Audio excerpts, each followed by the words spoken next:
The thunderous crack of gunfire echoed through the valley as Daphne Owens clutched her newborn daughter to her chest, the sound of her heartbeat drowning out even the roar of the advancing flames.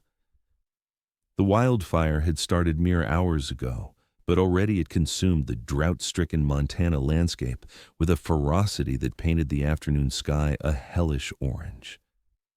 "Please, Lord," she whispered, her voice hoarse from the smoke that infiltrated the small cabin she'd called home for nearly 2 years. The baby, just 6 days old, whimpered against her breast, tiny fingers curling against the rough fabric of Daphne's nightgown. Outside, the fire crackled like the devil's laughter, consuming everything in its path.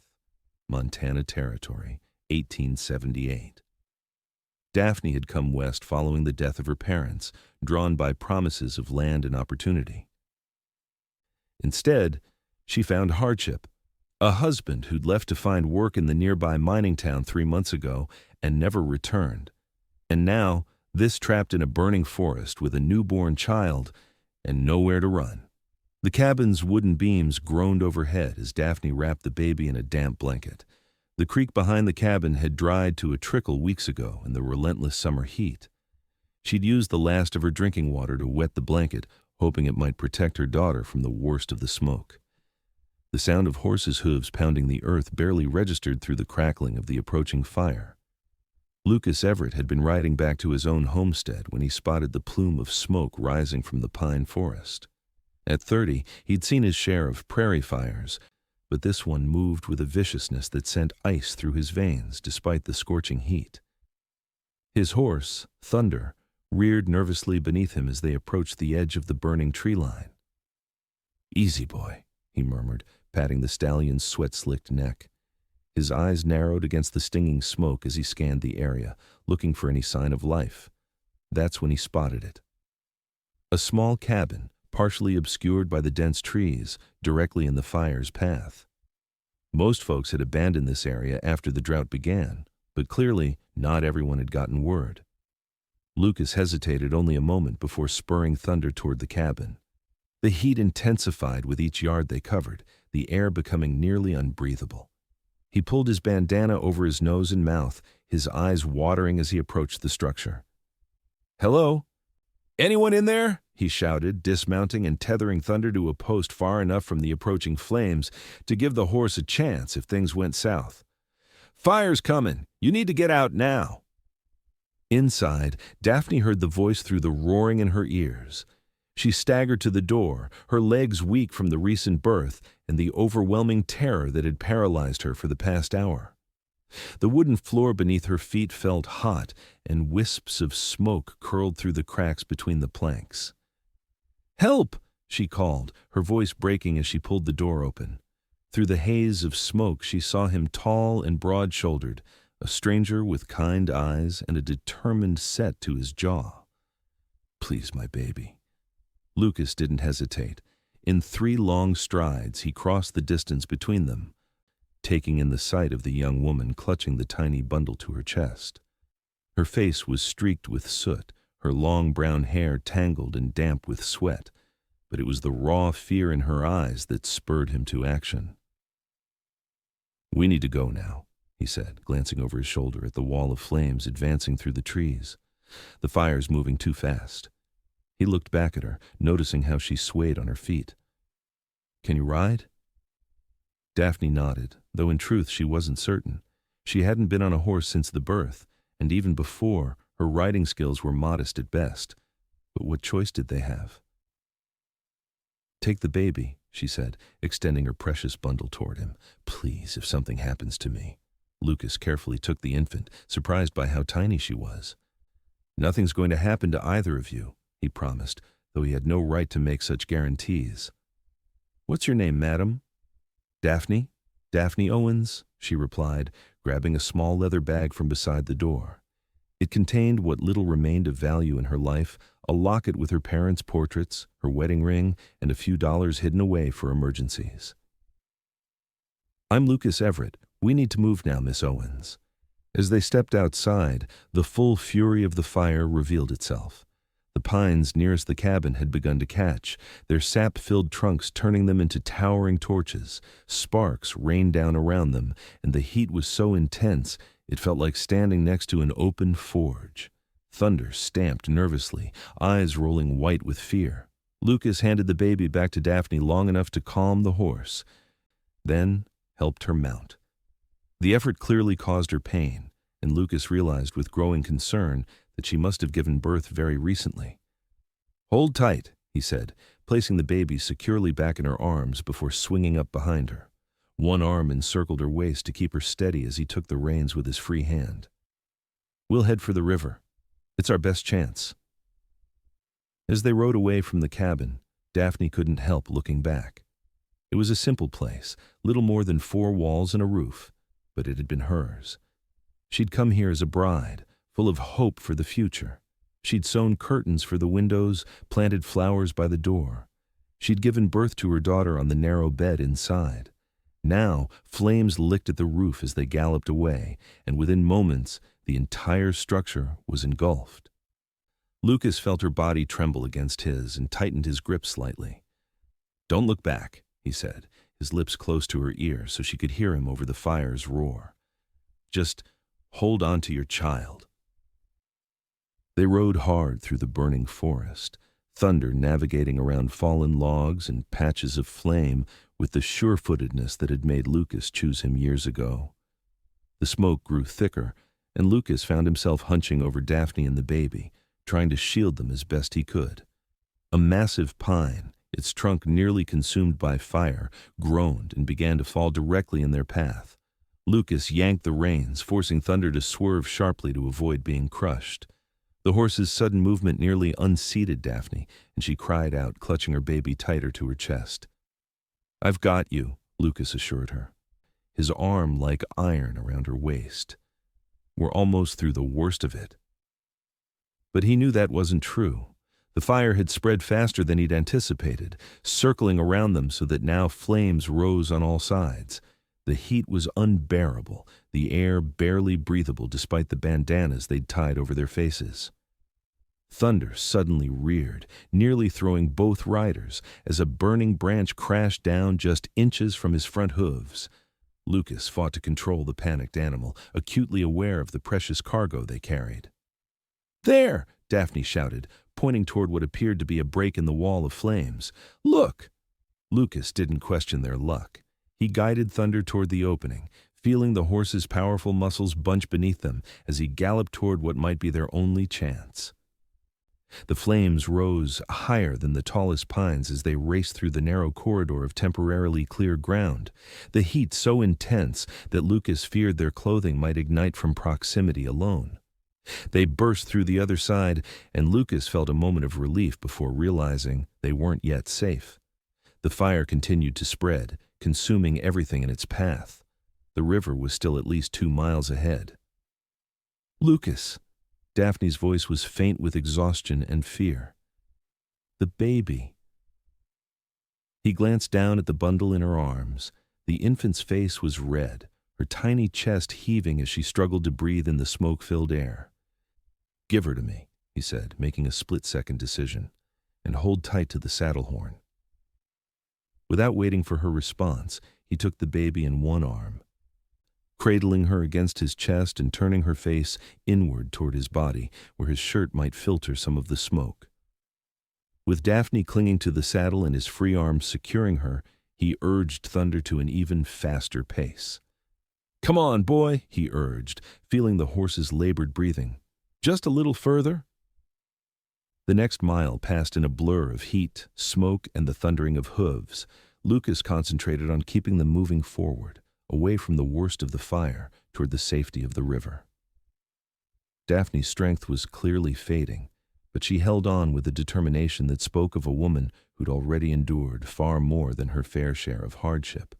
When they finally crested a small rise and saw the glint of water below, Lucas nearly wept with relief. The river was low due to the drought, but still flowing, a ribbon of blue cutting through the parched landscape. "We made it," he said, allowing himself a moment of hope. "Just a little further, Daphne."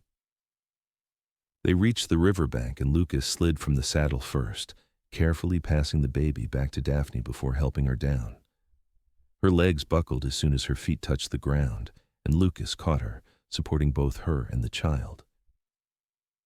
"I'm sorry," she whispered, her face ashen beneath the layer of soot. "I'm just so tired." "You've nothing to apologize for," Lucas replied, helping her to sit on the ground. He quickly checked on the baby, relieved to see that while the infant was distressed, her breathing seemed stronger now that they were away from the worst of the smoke. Thunder drank deeply from the river as Lucas soaked his bandana in the water, using it to gently clean the soot from the baby's face. He did the same for Daphne, who closed her eyes at the cool relief against her heated skin. "Thank you," she said, her voice still raw. "You saved our lives." Lucas shook his head, uncomfortable with the gratitude. Anyone would have done the same. "No," Daphne said firmly, meeting his gaze. "They wouldn't have. My husband." She trailed off, pain flashing across her face that had nothing to do with physical discomfort. Lucas didn't press her. Instead, he surveyed their surroundings. The fire was still advancing, but the river provided a natural fire break. If they stayed on this side, they should be safe from the flames. But they were miles from the nearest town, with night approaching and a newborn baby to care for. "My ranch is about 5 miles downriver," he said after a moment's consideration. "It's not much, but there's a solid roof, clean water, and food. Can you make it that far?" Daphne looked down at her daughter, who had finally fallen into an exhausted sleep in her arms. "I don't have much choice, do I?" She attempted a smile that didn't quite reach her eyes. "I'll manage." Lucas helped her back onto Thunder, then mounted behind her once more. This time, they rode at a slower pace, following the course of the river. Behind them, the forest fire continued to rage, turning the sky an eerie red as the sun began to set. "What's her name?" Lucas asked after they'd ridden in silence for some time, nodding toward the sleeping infant. Daphne hesitated. "I haven't decided yet," she admitted. "My husband left before—" She swallowed hard. "I thought we'd choose together when he returned." Lucas heard what she didn't say, that her husband had abandoned her, pregnant and alone, in one of the harshest environments imaginable. Anger flared in his chest at the thought of any man doing such a thing. "You've plenty of time to decide," he said, instead of voicing his thoughts. "She's beautiful." "Yes, she is," Daphne agreed softly, gazing down at her daughter's face, now peaceful in sleep. "I never knew I could love someone so much so quickly." As they rounded a bend in the river, Lucas's ranch came into view. It was modest compared to some simple 2-story cabin with a barn and corral, a vegetable garden now withered from the drought, and a few outbuildings. But it was well maintained and, most importantly, safe from the fire that still raged in the distance. "It's not much," Lucas said apologetically as they approached, suddenly seeing his home through a stranger's eyes. "It's wonderful," Daphne replied with sincerity. After the day they'd had, any safe harbor would have seemed like paradise. They dismounted at the hitching post in front of the house, and Lucas helped Daphne inside while carrying her small bag. The interior was clean but Spartan: a table with 4 chairs, a stone fireplace with a rocking chair beside it, simple furnishings that spoke of a man who lived alone and saw little need for embellishment. "You should rest," Lucas said, gesturing toward a door off the main room. "That's my bedroom. The sheets are clean. I'll see to Thunder and bring in some water for you to wash up." Daphne wanted to protest, to insist she couldn't take his bed, but exhaustion overwhelmed her. The events of the day, combined with her still recovering body, had drained what little strength she possessed. "Thank you," she said simply, too tired to argue. "For everything." Lucas watched her disappear into the bedroom, the baby still cradled in her arms, before heading back outside to tend to his horse. As he removed Thunder's saddle and brushed him down, his mind whirled with the day's events. He'd ridden out this morning, a solitary man, content with his quiet existence. Now, he had a young mother and her newborn under his roof, refugees from a fire that continued to paint the horizon red. What would happen tomorrow, or the day after? Daphne Owens clearly had nowhere to go, no one to turn to. Her home was now ashes, her husband gone. And Lucas, who had deliberately built a life that required him to rely on no one but himself, found that he couldn't simply send them on their way once the danger had passed. Inside the bedroom, Daphne laid her daughter on the bed, surrounding her with pillows to ensure she couldn't roll, though at less than a week old, such movement was still beyond her capabilities. The room, like the rest of the house, was neat and functional, with a large bed, a chest of drawers, and a small table beside the bed. A window overlooked the corral, and through it, Daphne could see Lucas tending to his horse, her savior. A stranger who'd risked his life to rescue her and her child from certain death. She didn't know what would have happened if he hadn't appeared when he did. That wasn't true. She knew exactly what would have happened. They would have died in that cabin, consumed by the flames that even now devoured the forest she'd called home. The baby stirred, making the small mewling sounds that preceded a full-throated cry for food. Daphne quickly unfastened her smoke-stained dress to nurse her, wincing slightly as the infant latched on. Her body was still adjusting to motherhood, each new sensation both wondrous and uncomfortable. As her daughter nursed, Daphne studied her tiny features. She had thought the baby resembled her husband, with the same straight nose and determined chin, but now she wondered if she'd simply been seeing what she wanted to see. Looking more objectively, she realized the child was uniquely herself, not a copy of either parent but a new person entirely. "You need a name, little one," she whispered, stroking the downy hair on her daughter's head. "Something strong, for a strong girl who survived her first week of life against impossible odds." A knock on the door interrupted her thoughts. "Daphne? I've brought water and some clean clothes that might fit you," Lucas called softly. "Come in," she replied, quickly covering herself and the nursing baby with a corner of the bedsheet. Lucas entered carrying a basin of water, a stack of towels, and what appeared to be a woman's dress folded neatly on top. He set everything on the chest of drawers, careful to keep his eyes averted from the bed. "The dress was my sister's," he explained, still not looking directly at her. "She left some things here last time she visited. You're about the same size, I think." "Your sister visits often?" Daphne asked, surprised. She'd assumed he lived completely alone. Lucas shook his head. "Not anymore. She's married and lives in Denver now, has 3 children and a husband who works for the railroad." There was affection in his voice when he spoke of his sister, but something else too, a loneliness that resonated with Daphne's own. "Thank you for the clothes," she said, "and the water. I can't remember the last time I felt clean." Lucas nodded, still keeping his distance. "I'll fix us something to eat. Take your time." After he left, Daphne finished nursing the baby, then laid her down again while she washed as best she could with the basin of water. The cool liquid against her skin felt heavenly after the heat of the fire and the grime of their escape. She donned the borrowed dress, grateful to be free of her smoke-infused clothing, and was pleasantly surprised to find it fit reasonably well, if a bit loose around the waist. Her own body had not yet returned to its pre-pregnancy shape, and she doubted it ever fully would. The baby, fed and clean after Daphne gently washed her with a damp cloth, drifted back to sleep. Daphne lifted her carefully and carried her out to the main room, where delicious smells emanated from the iron stove. Lucas turned at her entrance, and for a moment simply stared. With the soot washed from her face and her hair combed back, Daphne's natural beauty was evident despite her exhaustion. The simple blue dress suited her, bringing out the color of her eyes. "You look," he began, then cleared his throat. "Better. You look better." "I feel better," she replied, a small smile lifting the corners of her mouth. "What smells so good?" "Just a simple stew," Lucas said with a shrug, "and some biscuits. Nothing fancy, but it'll fill your stomach." They ate at the table, the baby sleeping in a makeshift cradle Lucas had quickly assembled from a drawer lined with blankets. The stew was hearty and flavorful, with chunks of venison and vegetables from Lucas's garden harvested before the worst of the drought had withered his crops.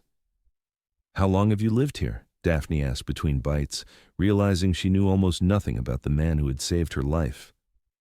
7 years, Lucas replied. "Came west after the war, looking for something Different. His eyes clouded briefly with memories he clearly preferred not to revisit. Worked cattle drives for a few years, saved up enough to buy this place. It's not much compared to some of the big spreads, but it's mine.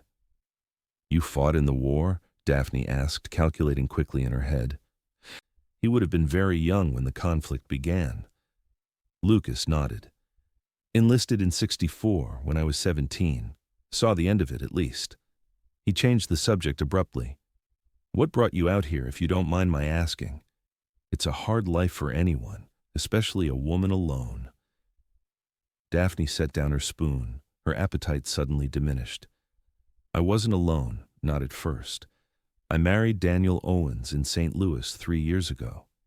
He had dreams of establishing a homestead out west, building a cattle empire to rival any in Texas. She smiled sadly at the memory of her husband's ambitious plans. We claimed land and built the cabin you found me in. For a while things were good. Difficult, but good. What happened? Lucas asked gently. The drought, Daphne said simply. Our first few cattle died from lack of water and grazing. Then, Daniel heard about work in the silver mines near Virginia City. Good money, he said. Enough to get us through until the rains came back. He left 3 months ago, promising to return before the baby was born. She looked down at her sleeping daughter. I haven't heard from him since. Lucas's jaw tightened, but he kept his voice even when he spoke. And you've been alone all this time? No neighbors? The nearest family was 5 miles away, but they left last month. Couldn't make a go of it anymore. Daphne's voice trembled slightly. I thought about leaving too, but I didn't know where I'd go. And then the baby came early and I was too weak to travel. You're not weak, Lucas said firmly. You survived out there alone, gave birth without help, and kept your child alive in conditions that would break most men. That takes a kind of strength few possess. Daphne blinked rapidly, fighting back tears at his unexpected praise. For months she'd berated herself for her failure to make a decision, to leave before the situation became desperate. She'd believed her indecision was a weakness, not recognizing the courage it took simply to endure each day. What will you do now? Lucas asked, the question that had been hovering between them since their arrival at his ranch. Daphne looked down at her daughter, then back at the man across the table. I don't know, she admitted. Everything I owned was in that cabin. Lucas seemed to wrestle with himself before speaking again. You can stay here, he offered, his voice gruff with an emotion he couldn't quite define. Until you decide. There's plenty of room. And it's no place for a woman and child on their own right now, not with the fire and the drought. I couldn't impose, Daphne began, but Lucas cut her off. It's not an imposition. The truth is, I could use the help around here.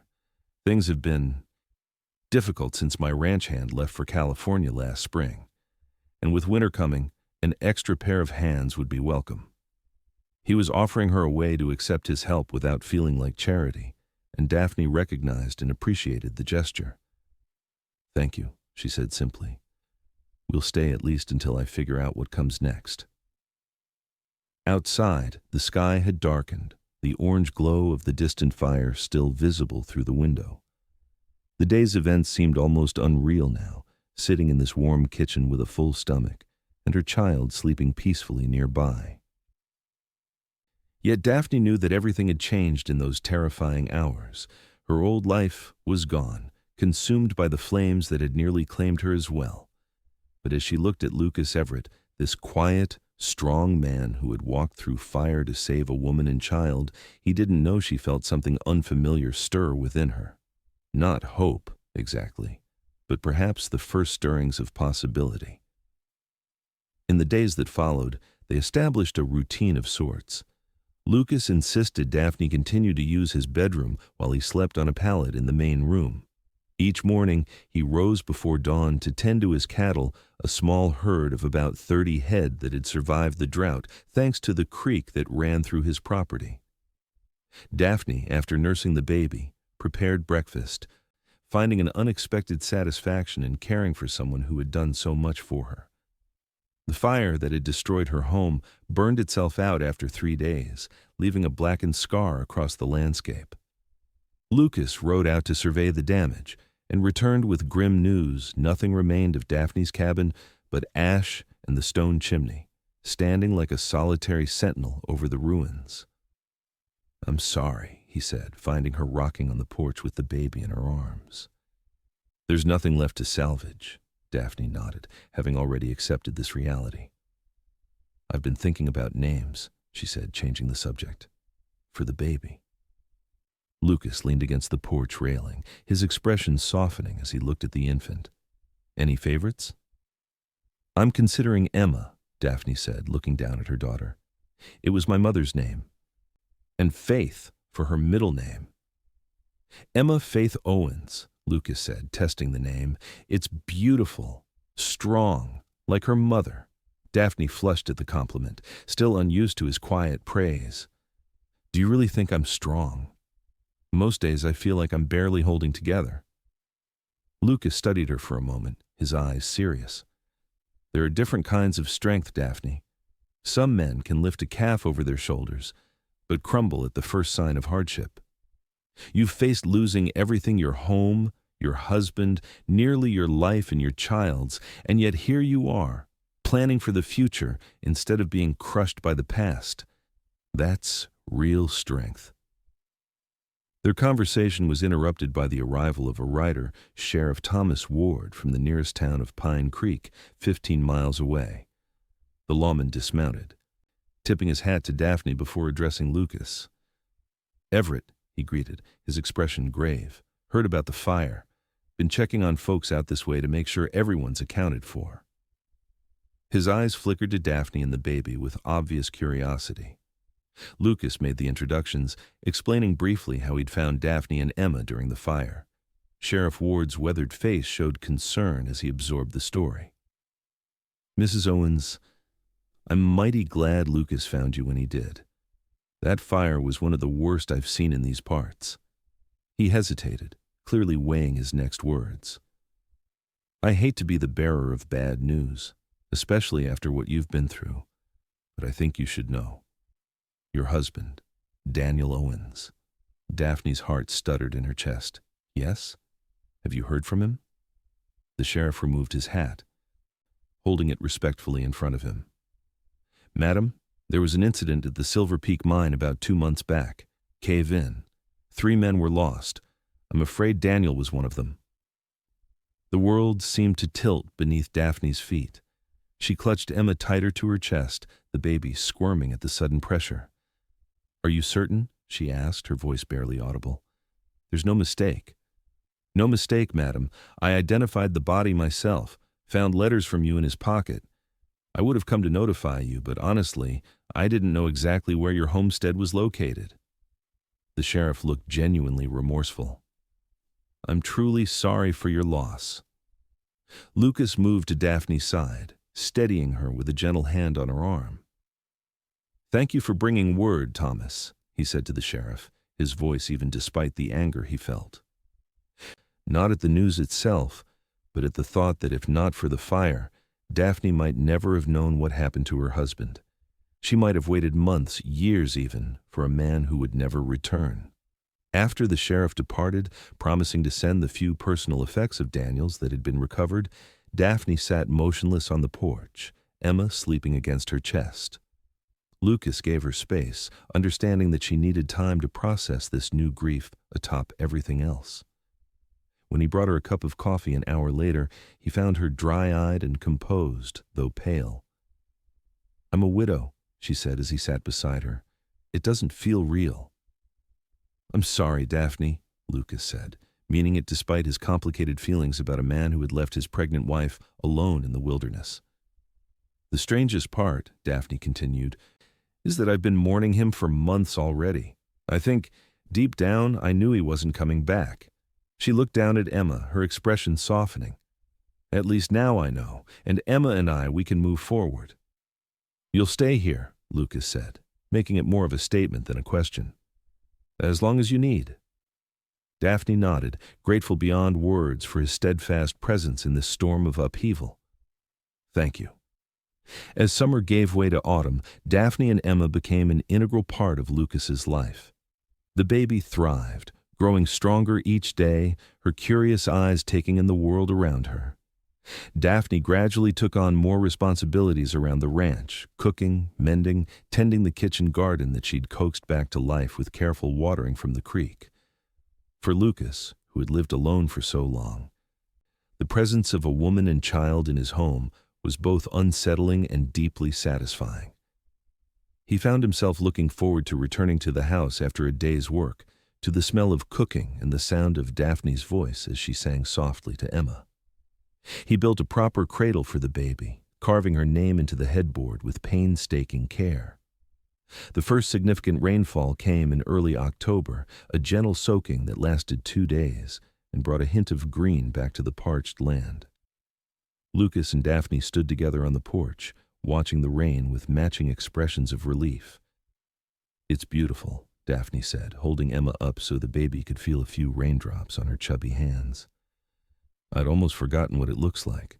Lucas watched them, mother and daughter with their faces tilted to the sky, and felt something shift within him, a longing he'd kept carefully buried since returning from the war.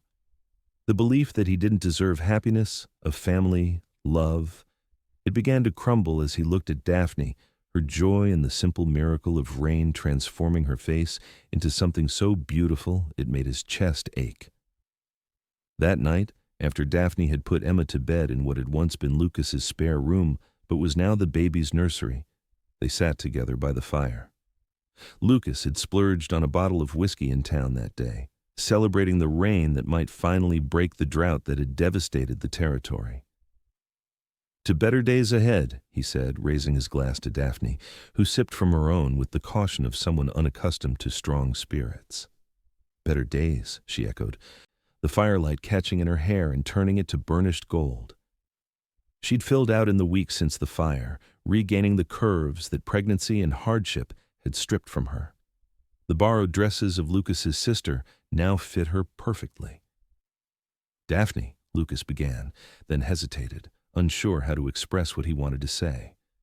"These past few months, having you and Emma here, it's changed things." She set down her glass, her expression careful. "Changed things how?" Lucas ran a hand through his hair, frustrated by his inability to articulate the jumble of emotions inside him. "Before you came, this was just a place I lived. A house, not a home. Now." "Now?" she prompted softly when he trailed off. "Now it feels like somewhere I belong," he finished, meeting her gaze directly. "And that's because of you. Both of you." Daphne's heart raced at the intensity in his eyes, the raw honesty in his voice. Since Daniel's death had been confirmed, she'd allowed herself to acknowledge the growing feelings for Lucas that had taken root even before then. But she'd kept them carefully guarded, uncertain if he could ever see her as anything but a woman in need of assistance. "Lucas," she said, her own voice barely above a whisper, "I don't know what to say."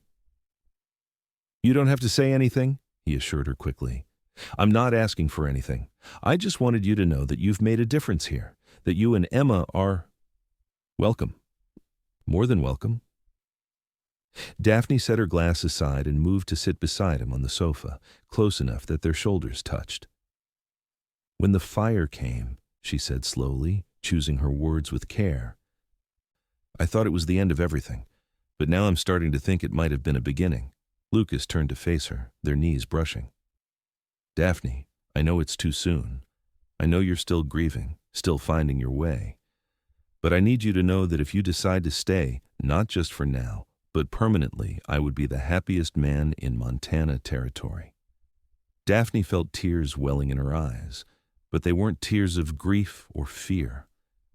For the first time in longer than she could remember, they were tears of hope. "Emma and I don't have anywhere else to go," she said, placing her hand hesitantly on his arm. "But that's not why I want to stay. I want to stay because when I'm with you, I feel safe, valued, like I might actually have a chance at happiness again." Lucas covered her hand with his palm warm and calloused against her skin. You deserve happiness, Daphne. You and Emma both. So do you, Lucas, she replied.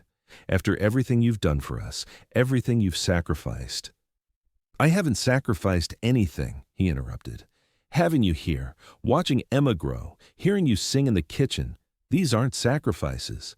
They're gifts I never thought I'd have. The intensity of emotion between them grew too powerful to resist. Slowly, giving her every opportunity to pull away, Lucas leaned forward and pressed his lips to hers. The kiss was gentle at first, questioning, but when Daphne responded, her hand moving to his shoulder to draw him closer, it deepened into something more urgent, more honest. When they finally broke apart, both slightly breathless, Lucas rested his forehead against hers. I think I've wanted to do that since I first saw you, standing in that doorway with Emma in your arms, refusing to give up despite everything. Daphne smiled, a genuine smile that reached her eyes and illuminated her entire face. I think I've wanted you to, even if I couldn't admit it to myself.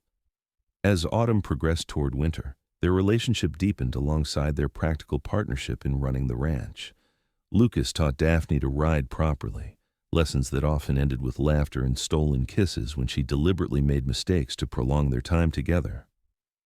Daphne introduced more variety into the plain fare Lucas had subsisted on for years, using preserved vegetables from the garden and game he hunted to create meals that made their small table a place of conversation and connection. Emma thrived under their combined care, growing from a fragile newborn into a robust, cheerful infant who reached for Lucas as readily as she did for her mother. Her first smile, a toothless grin that transformed her tiny face, was bestowed on Lucas one evening as he sang an old trail song while rocking her to sleep. She loves you, Daphne said from the doorway, watching the tableau with a heart so full it threatened to overflow. Lucas looked up, his expression one of wonder. How could she not? She's half of you. The first snow fell in late November, transforming the ranch into a wonderland of white that delighted Emma and reminded the adults of the harsh realities of winter in Montana territory. Lucas worked tirelessly to ensure they were prepared, the barn stocked with hay for the livestock, the woodshed filled to capacity, the root cellar organized with Daphne's preserved vegetables and fruits.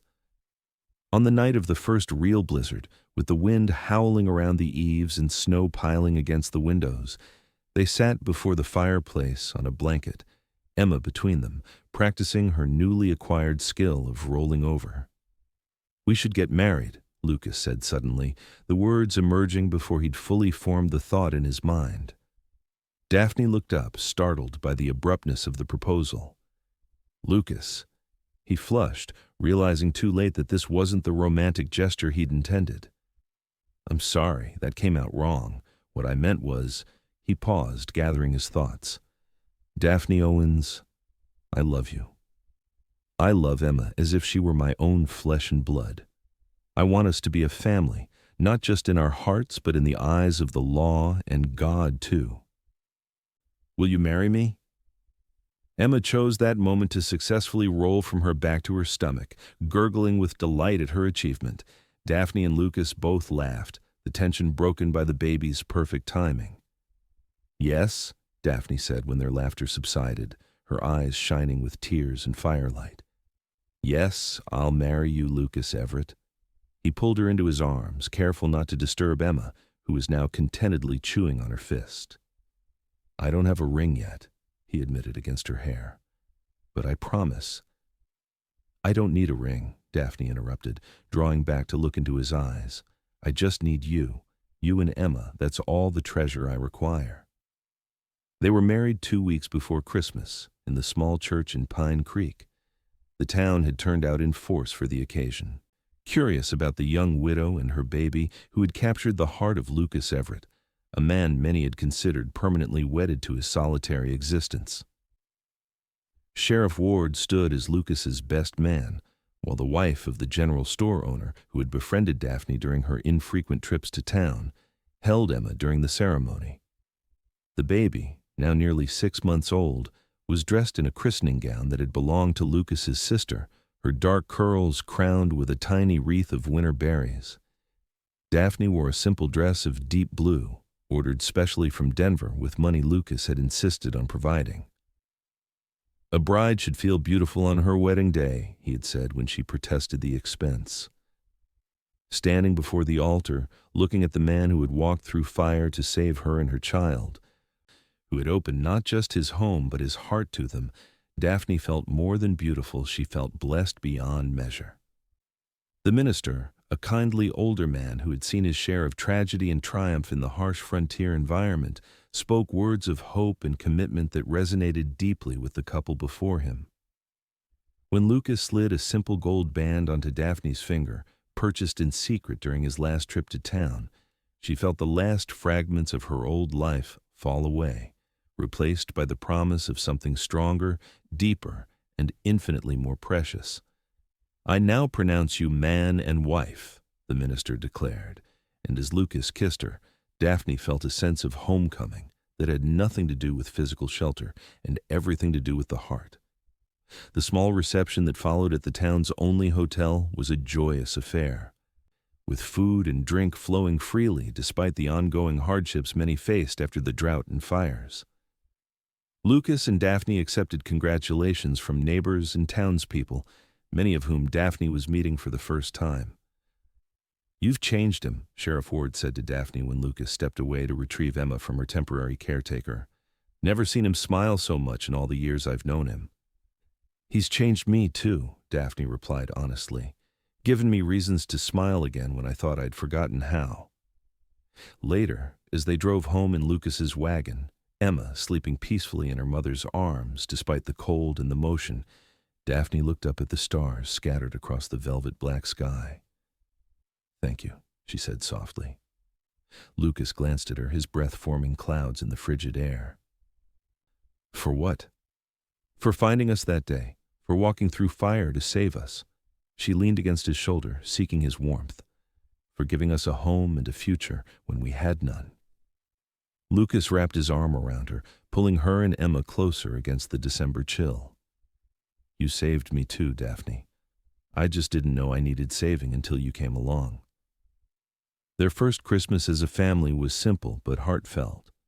Lucas had cut a small pine from their property, setting it up in the corner of the main room and decorating it with handmade ornaments, wooden stars he'd carved, pine cones Daphne had gathered and dipped in beeswax, paper angels crafted from pages of an old catalog. Emma, fascinated by the colorful display, spent hours staring at the tree from her blanket on the floor.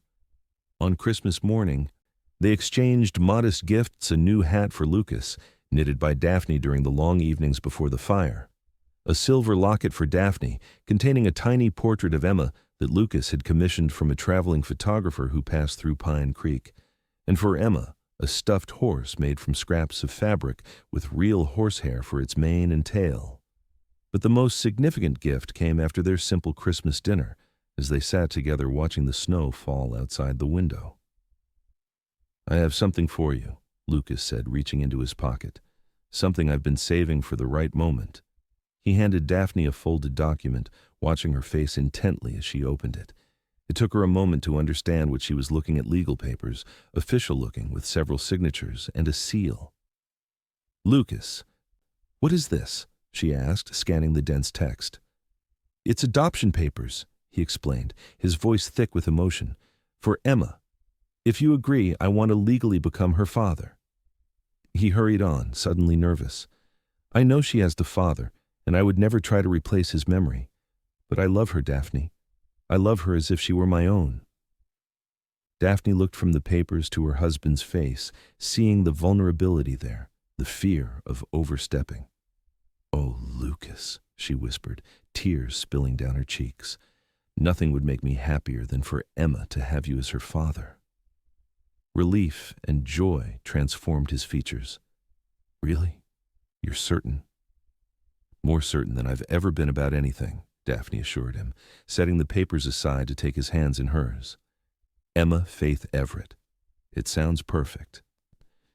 That night, After Emma had been tucked into her cradle, dreaming whatever sweet dreams filled an infant's slumber, Lucas and Daphne lay together in what was now their bed, the warmth of their bodies a shield against the winter chill that crept around the edges of the windows. "I never thought I'd find this," Lucas confessed, his fingers tracing patterns on Daphne's bare shoulder. "After the war, I was broken in ways that didn't show on the outside. I convinced myself I was better off alone." Daphne pressed a kiss to his chest, directly over his heart. "And now? Now I know that healing doesn't come from isolation.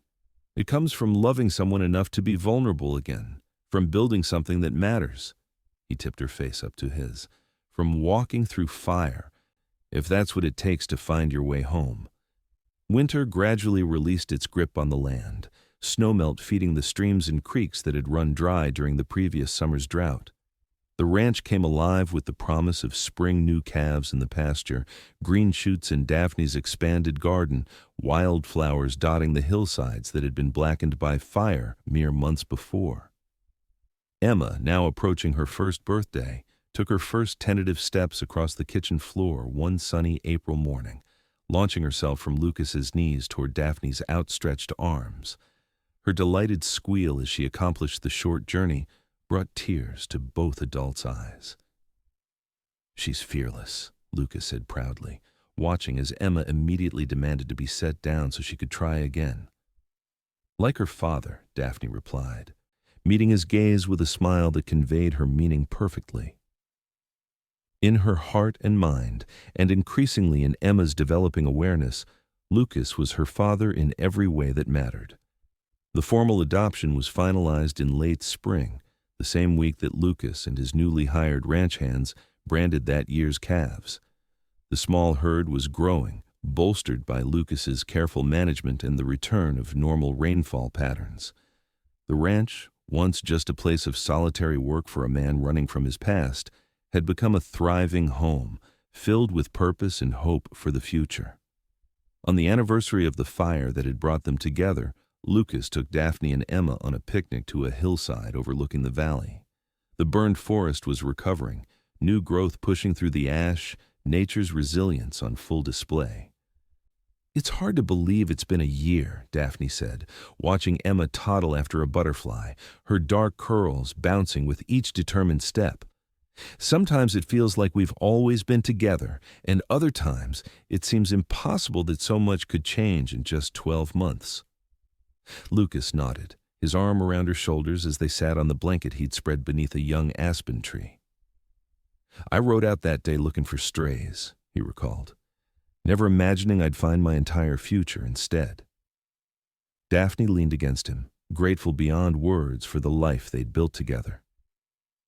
"Do you ever think about what might have happened if you hadn't seen the smoke? If you'd taken a different route that day?" Lucas tightened his arm around her, the very thought sending a chill through him despite the warm spring day. "I try not to," he admitted. "The idea of you and Emma trapped in that cabin, it doesn't bear considering." They watched in companionable silence as Emma discovered a patch of wildflowers, plopping down amidst them with the absolute confidence of a child who knows she is loved and protected. "I'm pregnant," Daphne said softly, the words she'd been saving for this moment finally spoken aloud. Lucas went completely still beside her, and for a heartbeat, Daphne worried she'd misjudged his reaction. Then he turned to face her, his expression a mixture of disbelief and boundless joy.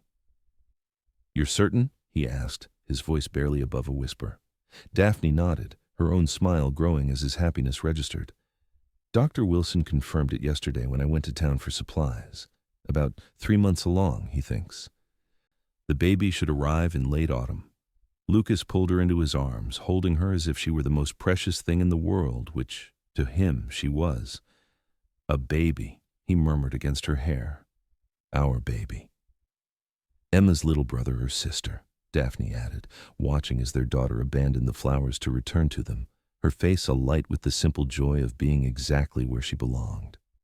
As Lucas reached out to scoop Emma into their embrace, Daphne felt a sense of completion that transcended anything she'd ever imagined for herself. From the ashes of devastation, they had built this, a family, a home, a love that had quite literally walked through fire to find its way. The following months passed in a blur of activity and anticipation. The ranch prospered, allowing Lucas to hire additional help and expand their operations. Daphne's garden yielded a bountiful harvest, much of which she preserved for the coming winter. Emma grew more adventurous by the day, her vocabulary expanding along with her territory, as she explored the safe confines of the ranch under her parents' watchful eyes. Daphne's pregnancy progressed smoothly, her body more prepared this time for the changes it brought. Lucas doted on her, insisting she rest when fatigue overtook her, massaging her swollen feet in the evenings, reading to both her and Emma from books ordered specially from Denver. On a crisp November evening, with the first light snowfall dusting the ground outside, Daphne went into labor. Unlike Emma's birth, which she had endured alone in their isolated cabin, this time she was surrounded by support, Lucas, who refused to leave her side despite the tradition that men wait elsewhere, Mrs. Peterson, the midwife from Pine Creek, and even Sheriff Ward's wife, who had come to care for Emma during the delivery. After 6 hours of labor, mercifully shorter than her first experience, Daphne gave birth to a son, a robust boy with a shock of dark hair and his father's determined chin. When Lucas held him for the first time, tears streaming unashamedly down his weathered face, Daphne felt her heart might burst from the sheer beauty of the moment. "Samuel," she said, watching father and son together. "Samuel Thomas Everett, if that suits you." Lucas looked up from his newborn son's face, his expression one of wonder and gratitude. "It's perfect. After your father?" Daphne nodded. "And Thomas for Sheriff Ward. If not for him bringing news of Daniel." She didn't need to finish the thought. They both understood that each step of their journey, even the painful ones, had led them to this place of profound happiness. When Emma was brought in to meet her baby brother, her initial suspicion quickly gave way to fascination. "Baby," she pronounced carefully, reaching out one small finger to touch Samuel's tiny hand. "My baby." "That's right, sweetheart," Lucas said, lifting her onto the bed beside Daphne so she could see better. "This is your brother, Samuel. You're going to be the best big sister in all of Montana Territory." Emma considered this new responsibility with all the seriousness a 2-year-old could muster, then nodded decisively. "I help," she declared. "Yes, you will," Daphne agreed, her voice tired but filled with contentment as she looked at her family, her daughter, fierce and curious like the father who had raised her from infancy, her newborn son, a perfect blend of herself and the man she loved, and Lucas, whose courage and compassion had saved them all in more ways than one. That winter was one of the coldest on record, with snowdrifts piling high around the ranch house and temperatures dropping low enough to freeze the creek solid. But inside, warmth prevailed, physical warmth from the well-stocked fireplaces, and the deeper warmth of a family bound together by love and shared purpose. Samuel thrived despite the harsh conditions, growing plump on his mother's milk and the endless affection showered upon him by his family. Emma appointed herself his guardian, bringing her toys to share, though he was far too young to appreciate them, and reading to him from her picture books, making up stories based on the illustrations. In the evenings, after the children were asleep, Lucas and Daphne would sit together before the fire, sometimes talking quietly about their plans for the ranch's expansion in the spring, sometimes simply enjoying the peaceful silence of being together. "Do you ever regret it?" Lucas asked one night, his voice barely audible above the crackling of the flames. "Coming west with Daniel, enduring all the hardships?" Daphne considered the question seriously before answering. "I've wondered that myself," she admitted. "If we'd stayed in St. Louis, my life would be entirely different. Easier, perhaps, in some ways." She turned to face him, taking his hand in hers. "But then I wouldn't have Emma or Samuel, and I wouldn't have you, so no, I don't regret it. Not for a moment." Lucas raised her hand to his lips, pressing a kiss to her knuckles. "When I found you that day, with the fire bearing down on your cabin and Emma in your arms, I thought I was saving you. I never imagined you were actually saving me." "Perhaps we saved each other," Daphne suggested, leaning against his shoulder as they watched the fire dance in the hearth, so different from the destructive blaze that had brought them together. And that's the greatest gift of all. Spring came late but gloriously to the Montana Territory, the land reborn after the long winter sleep. The ranch buzzed with activity, new calves in the pasture, fields being plowed for crops, repairs to fences and outbuildings damaged by winter storms. Emma, now a lively 2.5-year-old, shadowed Lucas whenever possible, her little boots leaving tracks alongside his larger ones as they made their morning rounds. Samuel, at 6 months, had mastered the art of sitting up unassisted and watched the world with curious eyes that shifted from newborn blue to a warm brown like his mother's. One particularly fine May morning, Lucas surprised Daphne by suggesting they take the children for a ride. "There's something I want to show you," he said mysteriously, already saddling the horses. They rode for nearly an hour, Emma perched securely in front of Lucas on his saddle, Samuel snuggled against Daphne in a carrier Lucas had designed specifically for horseback travel. The landscape was lush with new growth, the previous summer's fire scars now softened by carpets of wildflowers and tender saplings. When they crested a familiar rise, Daphne realized where they were heading, the site of her former cabin, the place where Lucas had found her and Emma as the flames closed in. They hadn't visited since the fire, the memories too raw for Daphne and the location too remote for casual trips with small children. "Lucas?" she questioned as they approached the clearing where her home had once stood. "Why are we here?" He didn't answer immediately, helping her dismount before lifting Emma down from his own horse. Taking Samuel from Daphne's arms to give her a moment to stretch after the ride, he finally spoke. "I bought this land," he said, his gaze moving from the charred remains of the cabin to the surrounding hillsides, now green with new growth. "From the territory. It was going to be auctioned for back taxes, but I spoke to the land office in Helena." Daphne stared at him confused. "But why? There's nothing left here." Lucas smiled, the same smile that never failed to warm her from the inside out. "That's not quite true. This is where our story began, Daphne. Where I found you and Emma. It seemed wrong to let it pass to strangers."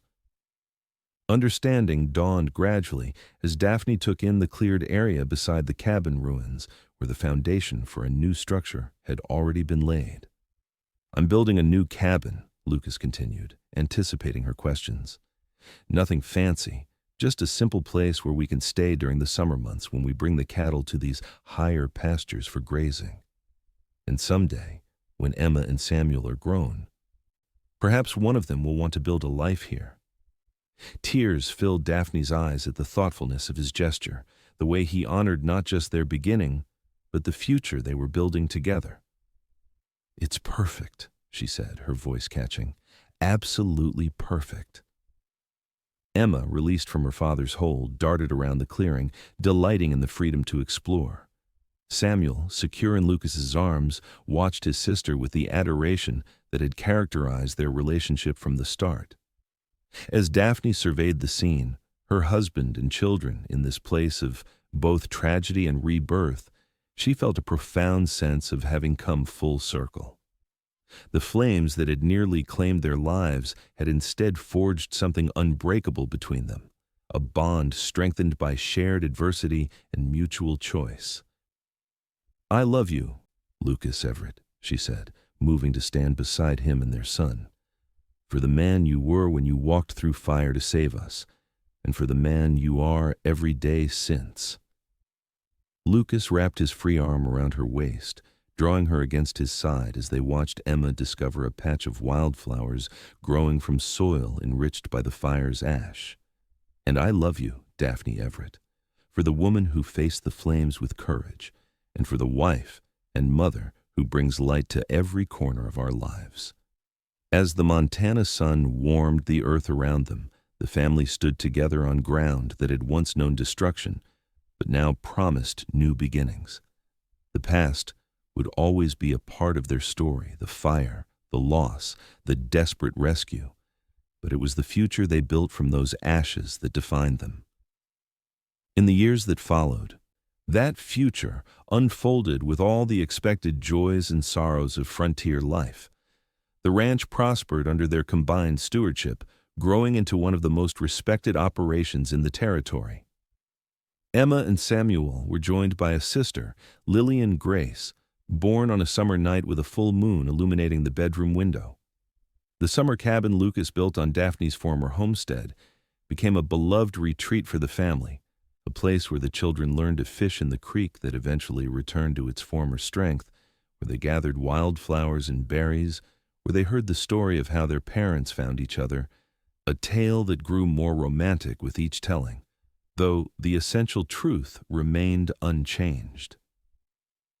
Sometimes on quiet evenings when the children were asleep and the Montana sky blazed with stars, Daphne and Lucas would sit on the porch of that cabin, their hands intertwined, and remember the flames that had risen higher than the pines, the desperate journey through fire carrying a newborn child, the beginning of a love story written in ash and rebirth. And in those moments, surrounded by the peace they had created together, they recognized that sometimes the greatest love stories emerge from the most unexpected circumstances, that sometimes walking through fire is exactly what's needed to find the path home.